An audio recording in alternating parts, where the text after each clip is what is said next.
Before going to the Buddha, let's talk about exercise first. The first thing is, exercise is hard. I'm dying. Exercise was not even a thing in the popular culture before the 19th century.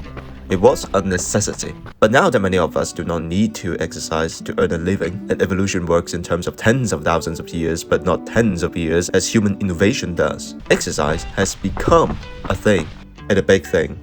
I'm a big consumer of cycling, running, bodybuilding content on YouTube. Sometimes it feels like many people find exercising regularly easy. Don't get me wrong, I very much enjoy hiking, cycling, and running, but the onset of exercising is hard. By onset, I mean something like simply getting yourself out of the door, which I keep failing to do over and over again. The fact is simple, we are wired to avoid unnecessary exercise to conserve energy or stuff like that. In an environment where both exercise and energy conservation are not necessary, we have a toxic combination in our hands. But we are rational animals. Reason and calculation can help us better navigate, if not overcome, this toxic combination. Which brings us to the emblematic tourist spot in Hong Kong, the Big Buddha.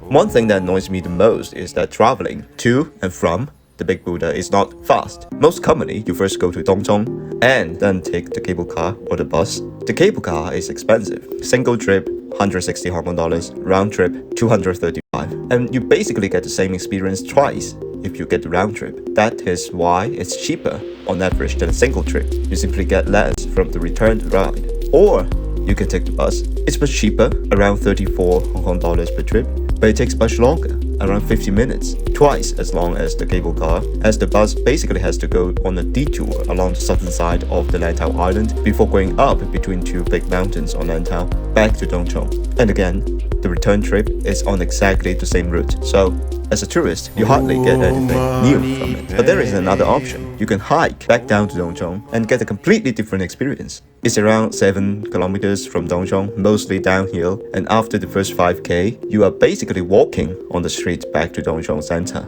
And it takes around an hour and a half, 2 hours, or even less if you want to make it into a semi-serious workout. The calculation is simple. You get some new experience and potentially some new pictures, you save some money, you do some exercise, the cost is just time, like an hour or so. But what else could you have done with that time as a tourist?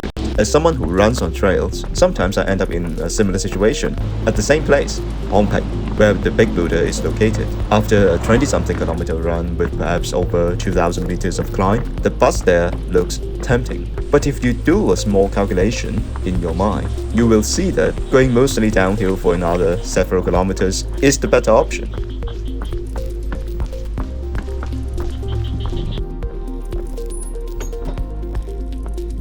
This kind of calculation can happen in your life all the time. Like, if taking public transportation with all its detours and stops takes around the same amount of time as walking to your destination, why don't you walk and save some dollars?